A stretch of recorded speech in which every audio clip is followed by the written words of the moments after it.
dirimu bersyukur dan berterima kasih. Sebab Tuhan baik, Tuhan telah antar kami masuk di minggu pertama di bulan terakhir Desember untuk tahun 2021. Ada begitu banyak hal yang boleh kami alami, namun ketika kami ada di rumah, sehingga dengan demikian kami benaran firman Tuhan. Karena Bapa dalam urapi kami, urapi setiap hati, pikiran dan pendengaran yang ada dalam ruangan ini. Berkati hamba-Mu dalam nama Yesus. Kami berdoa mengucap syukur. Amin. Baik, shalom untuk kita semua, baik yang di Batam maupun yang mengikuti ibadah ini secara live streaming. Hari ini kita ada di minggu pertama Desember 2021. Wow, 11 bulan tanpa kita rasa kita jalani tahun 2021. Dan ada yang lebih luar biasa, Bapak Ibu jemaat yang dikasihi Tuhan. Ternyata tahun 2021 ini kita jalani bersama-sama dengan pandemi COVID-19. Wow. Dan saya mau katakan, jika hari ini kita masih ada sebagaimana kita ada, itu semua karena kebaikan Tuhan. Yang setuju katakan amin. Itu semua karena kemurahan Tuhan, katakan amin. Ya benar, kita harus mengikuti prokes. Kita harus melaksanakan ini dan itu. Bahkan hari-hari ini kita kembali digentarkan. Ada varian baru daripada COVID-19. Tapi percayalah jemaat, bahkan seluruh jemaat yang mengikuti ibadah ini secara live streaming, jika kita bisa ada sampai hari ini, kita harus juga percaya bahwasanya Tuhan akan mengantar kita menyelesaikan tahun 2021 dengan baik dan menyongsong 2022 dengan iman, pengharapan dan percaya yang kuat. Tuhan Allah Immanuel yang di sepanjang Desember ini dirayakan dalam bentuk-bentuk perayaan Natal akan senantiasa bersama-sama dengan kita. Tema kita hari ini adalah berjaga-jagalah. Wow, Natal, tapi temanya berjaga-jagalah. Ya, kita hari ini belajar satu hal, berjaga-jagalah. Matius 26 ayat 41. Itu dasar ayatnya.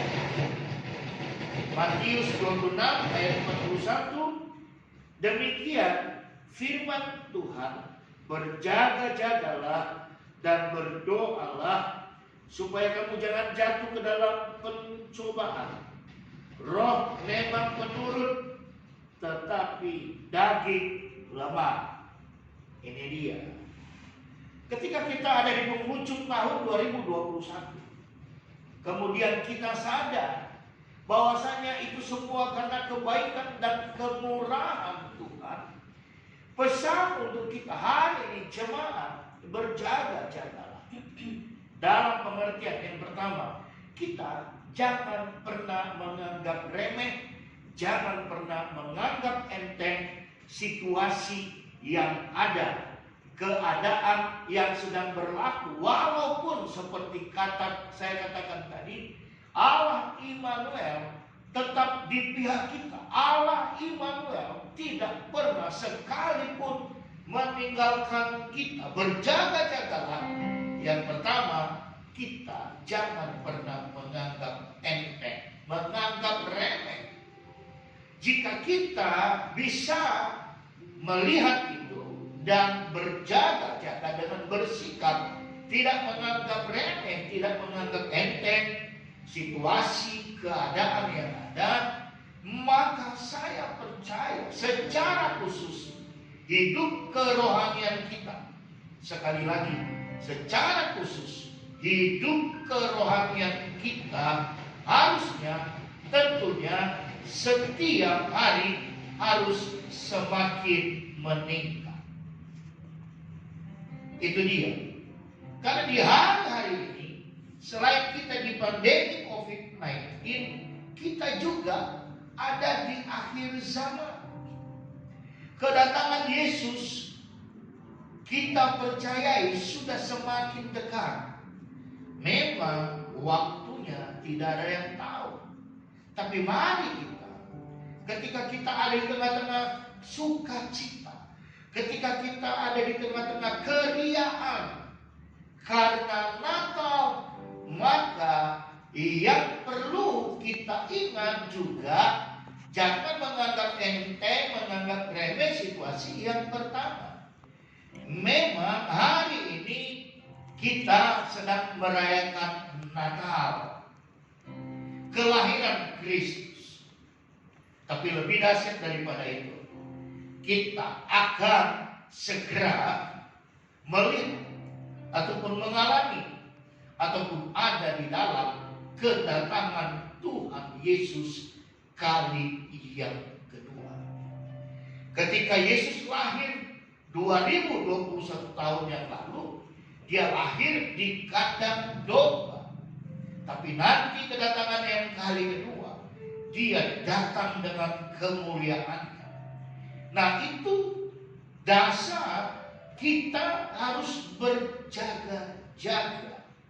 Kenapa dikatakan berjaga-jaga? Tadi saya juga singgung, kerohanian kita harus setiap hari kita tingkatkan. Karena kenapa dikatakan di sini berjaga-jagalah dan berdoalah supaya kamu jangan jatuh ke dalam pencobaan. Iya, jangan kita sampai jatuh dalam pencobaan. Bukan kita tidak bisa menikmati sukacita Natal dalam bentuk-bentuk, dalam tanda petik, secara keduniawian, tanda petik. Kita mempersiapkan kue Natal, mengapa tidak? Kita beli baju baru, kenapa tidak? Dan seterusnya, kenapa tidak? Tapi kalau kita orang percaya yang hidupnya berjaga-jaga, kita tidak akan larut dalam kedagingan kita merayakan Natal. Justru merayakan Natal tahun ini, ya, merayakan Natal tahun ini, kita harus bisa mengekspresikan kasih kepada sesama. Kita harus bisa mengekspresikan sukacita kepada orang yang mungkin tidak bisa merayakan Natal dalam tanda petik keduniawian tadi. Nggak bisa beli baju baru, nggak bisa siapin kue dan seterusnya di rumahnya. Saya pikir itu lebih elok. Nah, kenapa harus berjaga-jaga? Dikatakan supaya kita jangan jatuh dalam pencobaan. Pak, luar biasa. Jangan jatuh dalam pencobaan. Pencobaan yang dimaksudkan di sini adalah akibat daripada kedagingan kita. Bukan karena pencobaan yang kita alami untuk pemurnian iman, untuk memurnikan hidup, tidak. Pencobaan yang dimaksudkan akibat kedagingan kita. Kita jangan jatuh dalam pencobaan. Nah, memang ini kedengarannya klasik, tapi saya ingatkan, kita Natal bersama pandemi COVID-19. Janganlah, saya mau katakan, janganlah dengan alasan Natal maka kita harus berhutang. Tidak ada perintah di Alkitab merayakan sesuatu termasuk Natal kita harus berhutang. Hutang beli ini, beli itu, beli makanan ini dan itu dan seterusnya. Karena dikatakan jatuh dalam pencobaan. Saya mau kasih tahu, ngutang itu gampang. Ngutang itu gampang, tinggal ngomong, utang dulu ya. Tapi bayarnya yang susah. Benar apa betul? Ngutang itu gampang, bayarnya susah. Saya mau mengajar kita jemaat sesuatu yang real, sesuatu yang dalam bentuk-bentuk kontekstual. Berjaga-jagalah supaya kita tidak jatuh dalam pencobaan. Sebenarnya esensi Natal yang harus kita sadari adalah kita benar-benar menyadari Tuhan Yesus mengasihi kita dan kita harus mengasihi Dia. Esensi Natal sebenarnya itu adalah berbagi kasih. Bagaimana cara kita berbagi kasih? Pepatah dunia juga tahu, lebih mudah mencari 1000 musuh daripada satu teman. Ayo, ketika kita berbagi kasih, kita mempererat tali persaudaraan. Kita boleh berbagi kasih bahkan kepada orang-orang yang belum mengenal Kristus sekalipun. Nah, jangan jatuh dalam pencobaan. Sebenarnya ketika hidup kita sepenuhnya dalam kontrol manusia roh, maka kedagingan akan tunduk pada manusia roh kita. Catat baik-baik, kita terdiri dari 3, tubuh, jiwa, dan roh. Ketika manusia roh kita terus-menerus kita perbesar kapasitas, maka saya mau kasih tahu, kedagingan akan tunduk. Bukan kita yang tunduk pada kedagingan. Nah, bersamaan atau berkenaan dengan suasana Natal, marilah kita bukan mempersiapkan jasmani kita, tapi mari kita persiapkan rohani kita. Sehingga kita tidak tahu pada tahun ini ternyata kedatangan Yesus kali yang kedua. Kita tidak tahu, tapi kita patut berjaga-jaga. Nah, bagaimana dikatakan supaya berjaga-jaga? Dikatakan roh memang penurut. Dikatakan roh memang penurut, tetapi daging lemah. Jadi kalau ada pilihan, roh memang penurut tetapi daging lemah, maka sebenarnya kita harus membesarkan manusia roh kita agar daging yang lemah. Daging yang lemah itu sebenarnya dia selalu jatuh, dia selalu tunduk, dia selalu ingin kepada hal-hal yang bersifat duniawi. Roh memang penurut, so why not? Kenapa tidak? Roh kita ini yang kita terus perbesar karena dikatakan roh memang penurut. Jadi tidak ada, dalam pengertian ini tidak ada balance. Dia harus lebih mayoritas. Dia harus, manusia roh kita harus lebih dominan daripada kedagingan kita. Lalu pertanyaannya, Bapak Ibu jemaat yang dikasihi Tuhan, baik yang di Batam maupun yang mengikuti secara live streaming, bagaimana kita bentuk berjaga-jaga dan berdoa? Mari kita buka 1 Tesalonika 5. 1 Tesalonika 5 ayat 16 sampai ayat yang ke-18. Dikatakan demikian, bersukacitalah senantiasa, tetaplah berdoa, mengucap syukurlah dalam segala hal, sebab itulah yang dikehendaki Allah di dalam Kristus Yesus bagi kamu. Yang pertama, bersukacitalah senantiasa. Ini sesuatu yang gampang diucapkan, tetapi sesuatu yang sulit untuk dipraktekkan. Misalnya, jika kita masih pakai sudut pandang kedagingan kita, maka kita akan terus membanding-bandingkan diri kita di dalam merayakan Natal ini. Waduh, temanku sudah beli sepatu 3 pasang. Waduh. Maka kami orang Nias selalu bilang, jangan selalu katakan aduh. Jangan selalu bilang aduh karena tidak punya. Karena kalau terlalu sering disebutkan aduh, nanti dia benar-benar aduh. Tahu aduh Dina? Runtuh dia.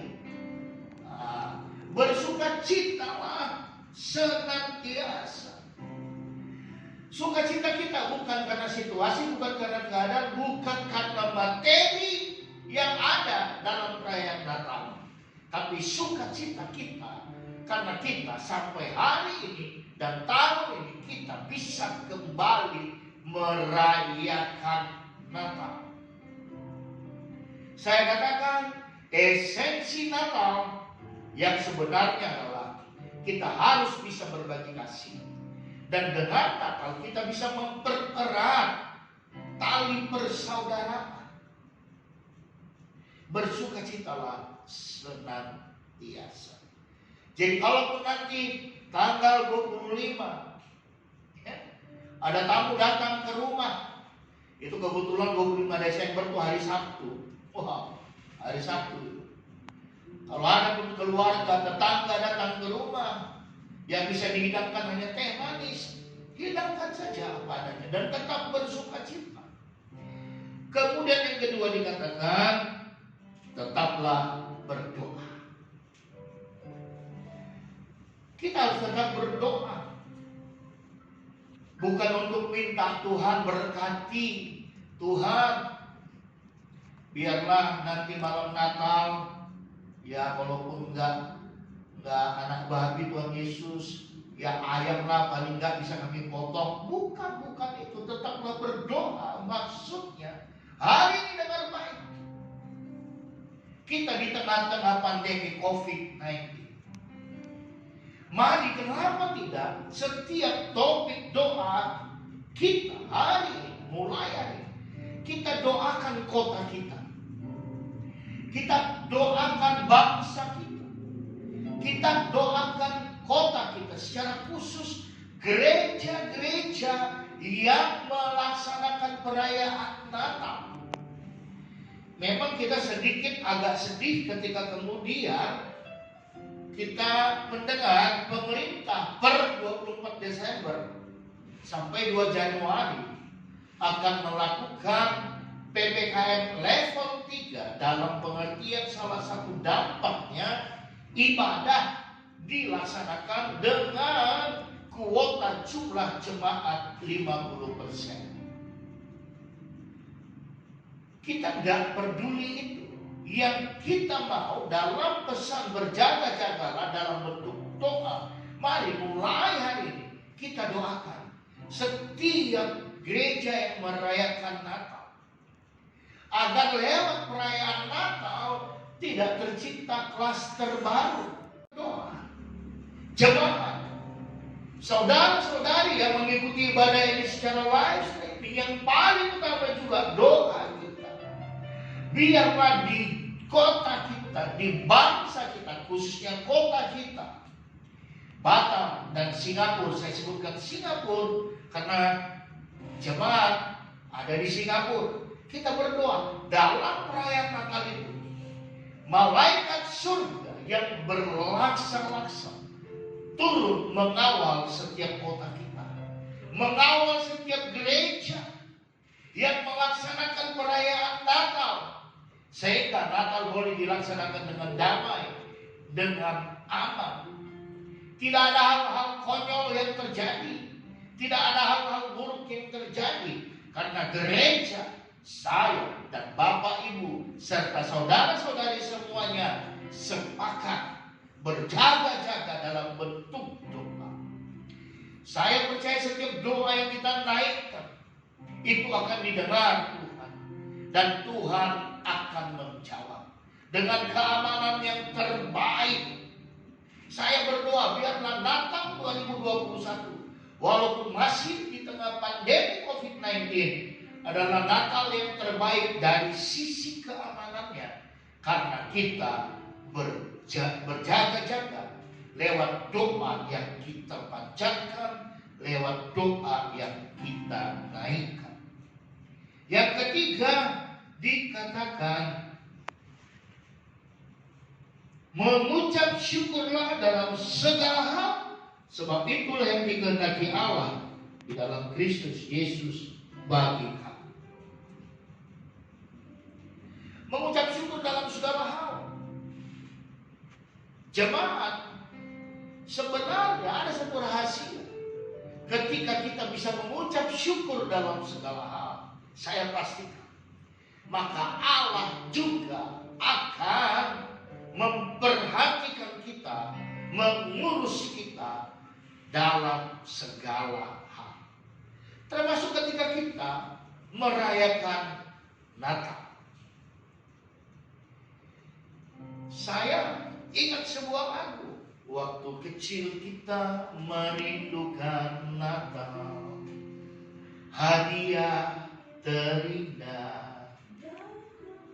Hadiah yang terindah. Natal, hadiah yang terindah. Jadi Natal itu ketika datang tiba, itulah yang terindahnya. Bukan karena kita pakai baju baru lalu kita berkata Natal hadiah yang terindah. Yesus itulah hadiah yang terindah dalam hidup kita. Saya ingat jemaat yang dikasihi Tuhan, waktu saya masih SD sampai SMP,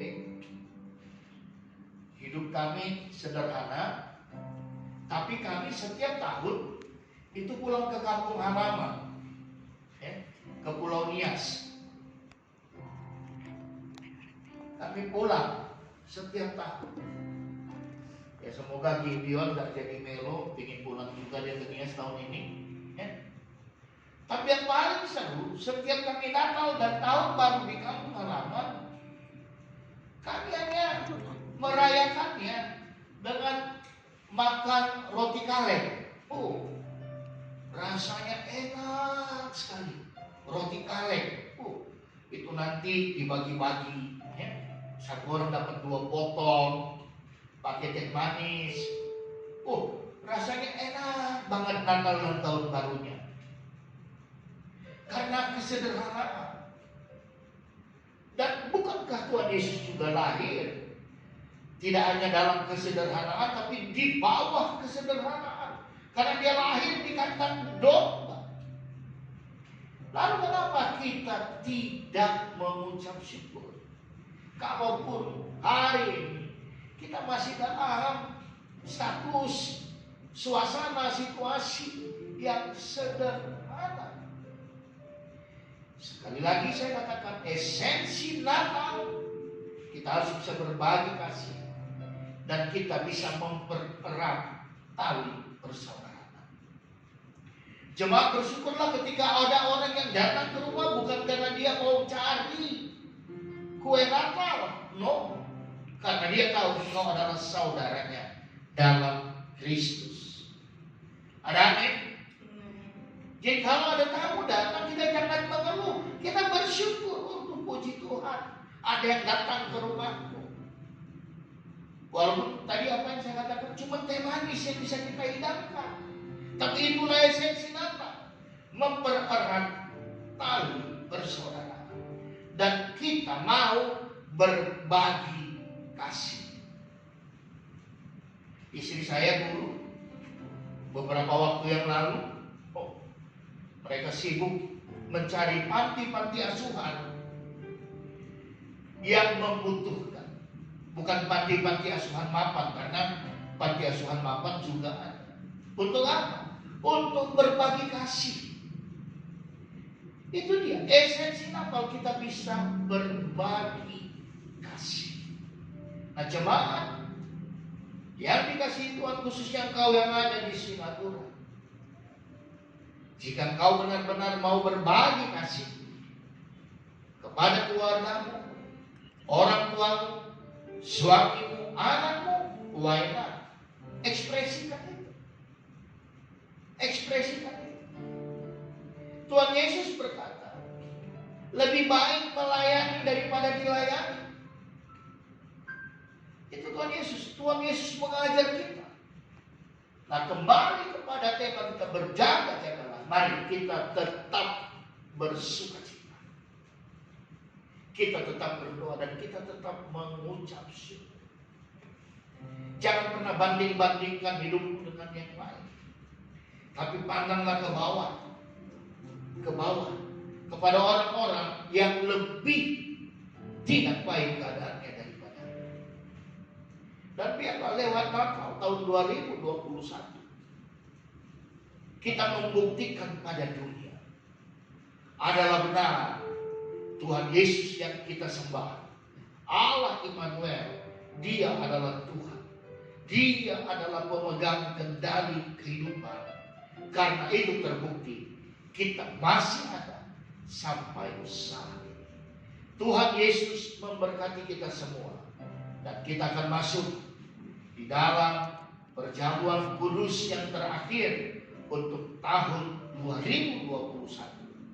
Dan sebelum kita masuk dalam perjamuan kudus, kita mengucap syukur untuk pemberitaan firman Tuhan. Bapa, kami bersyukur, kami berterima kasih untuk pemberitaan firman-Mu pada pagi ini. Bapa, terima kasih. Kami minta Roh Kudus terus mengajar kami. Terima kasih Bapa. Dalam nama Yesus kami berdoa, kami mengucap syukur. Haleluya. Amin.